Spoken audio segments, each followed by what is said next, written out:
Сәлеметсіздер оқушылар, бүгін Қазақстан тарих пәнінен өтетін тақырыбымыз Қазақстан территориясындағы ерте орта ғасырлық мемлекеттер. Дәптеріңізді ашып, бүгінгі сабақтың тақырыбын жазып алыңыздар. Зерттеу сұрағы 6-9 ғасырларда билік құрған қай қағандардың есімдері тарихта сақталды. Сабақтың мақсаты батыс және шығыс түрік қағанаттарын сипаттау, даңқты қағандар мен қолбасшылардың ерліктерін зерделеу. Өткен сабақтан сіздер не білесіздер? Түрік қағанаты тарихымен таныстыңыздар, түрік қағанатындағы билеушілердің саясатын зерделедіңіздер. Ең алдымен балалар біліміңіз сайтын пайдаланып, Қазақстан территориясындағы ерте орта ғасырлық мемлекеттерге байланысты бейне материалдар көретін боласыздар.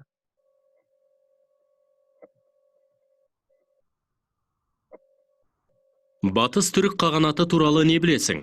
Ол қай жерде орналасқан? Оның этникалық құрамы жайында не білесің? Бұл мемлекеттің атақты билеушілері жайлы не айтасың? Батыс түрік қағанатының дипломатиялық саясаты туралы не білесің? Батыс түрік қағанаты қалай ыдырады? Осы сұрақтарға жауап беруге тырысайық. Батыс түрік қағанаты туралы не білесің? Ол қай жерде орналасқан? Батыс түрік қағанаты түрік қағанаты ыдырап, екіге бөлінуі нәтижесінде пайда болған ерте орта ғасырлық түркі мемлекеті. Оның негізін қалаған Тардуш, Дато қаған. Батыс түрік қағанатының аумағы Алтай, Сібір жерінен бастап Әмудария мен Еділ өзендерінің төменгі ағысына дейінгі аралықты қамтыды. Қысқы тұрағы Суяб, жазғы қонысы Мың бұлақ болды. Саяси ахуалдарға байланысты шекара өзгеріп тұрғанымен, Батыс түрік қағанатының негізгі аумағы ежелгі Үйсін жері Жетісу өңірі болды. Батыс түрік қағанатының этникалық құрамы жайында не білесің? Батыс түрік қағанатының халқы 10 оқ будун, 5 арыс дулу, 5 тайпалы нушеби деп те аталған. Қағанаттың құрамына әр кезеңде қарлықтар, Енисей қырғыздары, шығылдар, шөмекейлер, тұқсилер енді. Батыс түрік қағанатының мемлекет басшысы қаған жоғары билеуші әрі әскер басы саналды. Қарапайым халық қара будун, ал әлеуметтік құрылымның ең төменгі сатысының тәуелді тобы тат деп аталған. Қағанаттың атақты билеушілері жөнінде не айтасың? Қағанатты алғашқы кезде Тардуш қаған басқарды. Бұл кез қағанаттың күшейген кезеді. Шегу қаған қағанаттың шығыстағы шекарасын Алтайға дейін, ал батыстағы шекарасын Тарым өзені мен Памир тауына дейін жеткізді. Батыс түрік қағанатының дипломатиялық саясаты туралы не білесің? Византиямен келісім бойынша Тонжабғу император Ираклийдің Кавказ жеріне жасаған жорығына көмек көрсетті.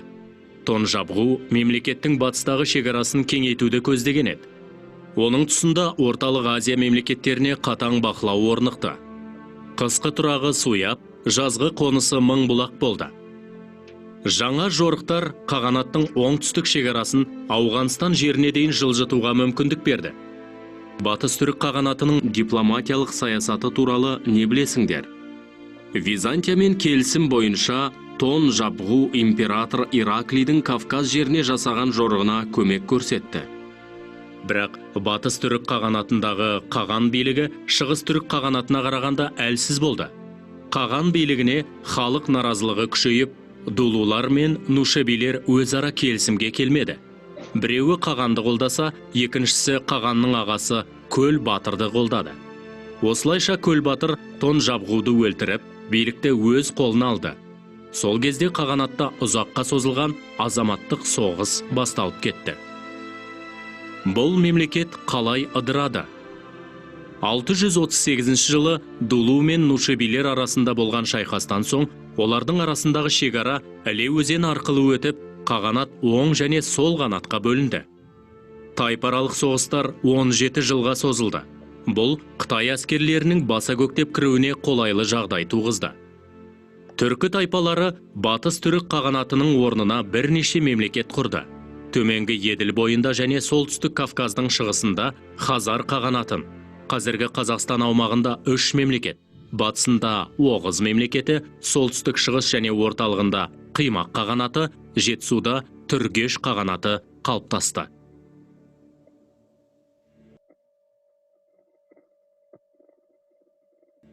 Шығыс түрік қағанаты жөнінде не білесің? Қағанат қалай құрылды? Мемлекет билеушілері тәуелсіздікке қалай жетті? Шығыс түрік қағанатының дамуына үлес қосқан билеушілер туралы не айтасың? Бұл мемлекеттің соңы қалай болды? Жоғарыда айтылған сұрақтарға жауап іздейік. Шығыс түрік қағанаты жөнінде не білесің? Қағанат қалай құрылды? Шығыс түрік қағанаты түрік қағанаты ыдырап, екіге бөлінуі нәтижесінде пайда болған ерте орта ғасырлық мемлекет. Қағанат екіге бөлінген уақытта шығыс түрік қағанатының иеліктерін Шейби қаған басқарды.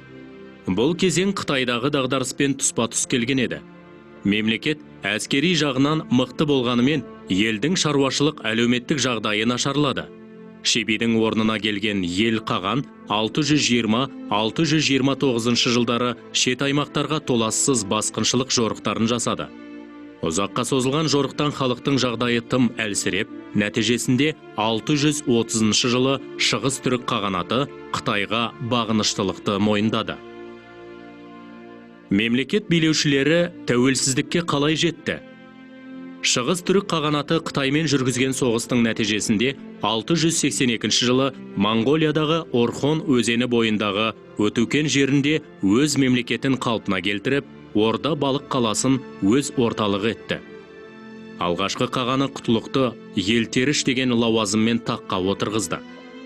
693 жылы Білге Құтлық қайтыс болып, таққа інісі Қапаған қаған отырды. Қапаған қаған Тан патшалығының шекаралық аймағына шабуыл жасап, қолбасшысы Тоныкөкті батыс түркілерге қарсы жорыққа аттандырды.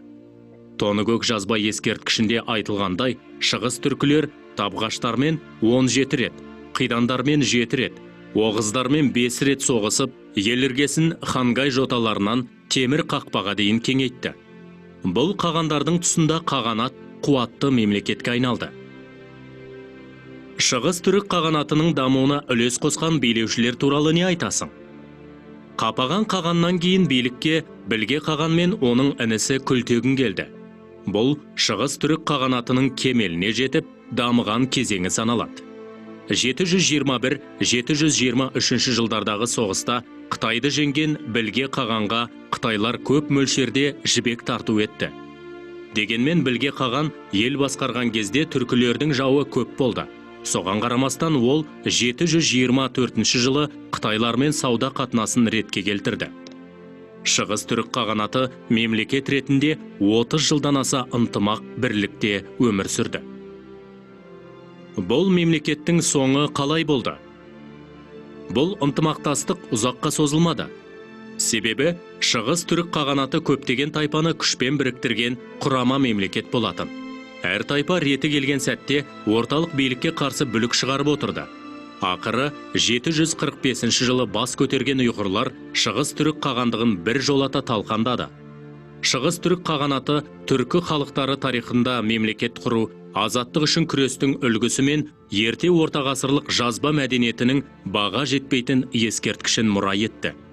Осыдан 13 ғасыр бұрын Тоныкөк абыз түркі жұртының мұраты мәңгілік ел деп өсиет қалдырған. Оқушылар, біз бейне жазбаны көріп аяқтадық, ал енді тапсырмалар орындаймыз. Бірінші тапсырма. Батыс түрік қағанатының бұл аумағын қай ханның иеленгенін тап. Бірінші, қағанаттың шығыстағы шекарасын Алтайға дейін, ал батыстағы шекарасын Тарым өзені мен Памир тауына дейін жеткіздім. Бұл шегу қаған ба, Тардуш қаған ба, немесе тон жабу қаған ба? Сіздер біреуін ғана таңдайсыздар. Дәл солай екінші, үшінші сұрақтарында.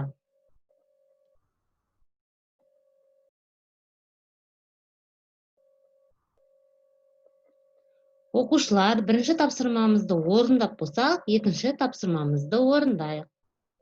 Екінші тапсырма хандарды атқарған ерлігімен сәйкесті. Оқушылар, міне хандардың есімі берілген, ал осы жағында ерлігі берілген. Сіздер соны сәйкестендіру керексіздер.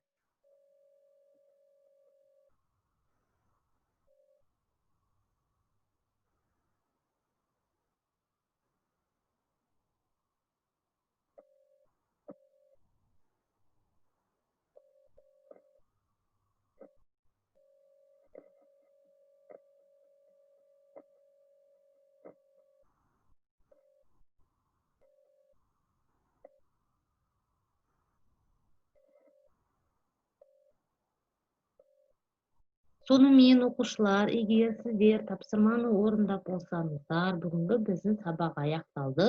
Сау болыңыздар.